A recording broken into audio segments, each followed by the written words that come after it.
இந்த வீடியோவில் Google AdWords use பண்ணி நம்ம வெப்சைட்டுக்கான கீவேர்டை எப்படி செலக்ட் பண்ணுறதுங்கிறத பார்க்கலாம். அதுக்கு முன்னாடி இந்த கூகுள் ஆட்வர்ட்ஸ்னால் என்னென்னா,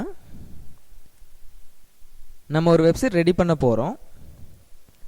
அந்த வெப்சைட் இப்போது மற்றவங்களுக்கு தேவைப்படுதா, அப்படி தேவைப்பட்டால் எவ்வளோ பேர் அந்த வெப்சைட்டுக்காக கூகுளில் தேடுறாங்க, நம்ம ரெடி பண்ணுற வெப்சைட்டுக்கு எந்த மாதிரி ஆர்டிக்கிள் அப்டேட் பண்ணால் ஈஸியாக நிறைய பேர்கிட்ட கொண்டு போய் சேர்த்த முடியும், இதை பற்றி தெரிஞ்சுக்கிறது தான் இந்த கூகுள் கீவேர்ட் டூல்.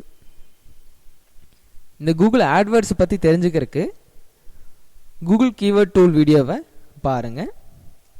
இப்போது நம்ம அந்த கூகுள் கீவேர்ட் டூல் மூலமாக எப்படி ஒரு ஆட்வர்ட்ஸை செலக்ட் பண்ணுறதுங்க பார்க்கலாம்.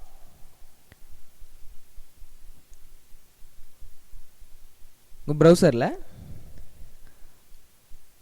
adwords.google.com அப்படிங்கிற வெப்சைட்டை ஓப்பன் பண்ணிவிட்டு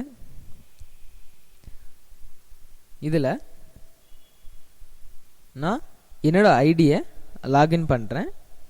இந்த ஆட்வர்ட்ஸில் எப்படி ஐடி ஓப்பன் பண்ணணும்னு சொல்லி நீங்கள் கூகுள் கீவேர்ட் டூல் வீடியோ பார்த்தீங்கன்னா தெரியும். நீங்கள் அதை பார்த்து இந்த ஆட்வர்ட்ஸில் ஒரு அக்கௌண்ட் க்ரியேட் பண்ணிக்கோங்க.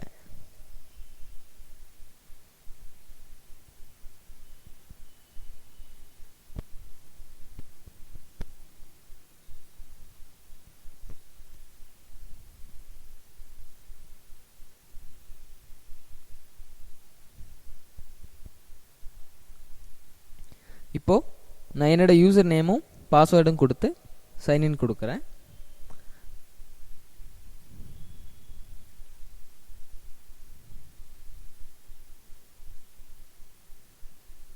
அக்கௌண்ட் ரெஜிஸ்ட்ரேஷன் ஆகுது.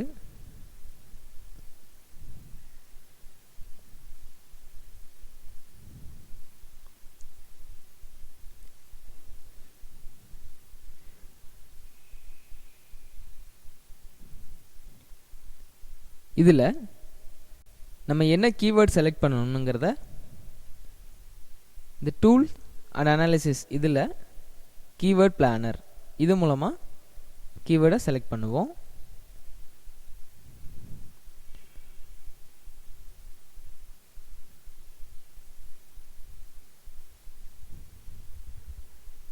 இப்போ இதிலிருந்து நம்ம என்ன கீவேர்ட் செலக்ட் பண்ணணும் அப்படிங்கிறதுக்கு முன்னாடி என்ன கேட்டகரியில் வெப்சைட் ரெடி பண்ணுங்கிறத ஃபஸ்ட்டு நல்லா யோசித்து டிசைட் பண்ணிக்கோங்க. அதாவது சினிமா சம்மந்தமாவா, ஸ்போர்ட்ஸு, ஸ்டடி ரிலேட்டடாக, இல்லை ஜென்ரலான டாபிக்ஸு, கரண்ட் அஃபேர்ஸு, ஸோ இது போல் என்ன டாப்பிக்காக வேணாலும் இருக்கலாம். அப்போ என்ன கேட்டகரியில் வெப்சைட் ரெடி பண்ணலான்னு ஃபஸ்ட்டு டிசைட் பண்ணிவிட்டு அதுக்கப்புறம் கூகுள் கீவேர்ட் டூலில் ஆட்வர்ட்ஸை நம்ம சர்ச் பண்ணணும். ஆட்வர்ட்ஸ் எப்படி பார்க்குறதுங்கிறத அடுத்த வீடியோவில் பார்க்கலாம். தேங்க்யூ.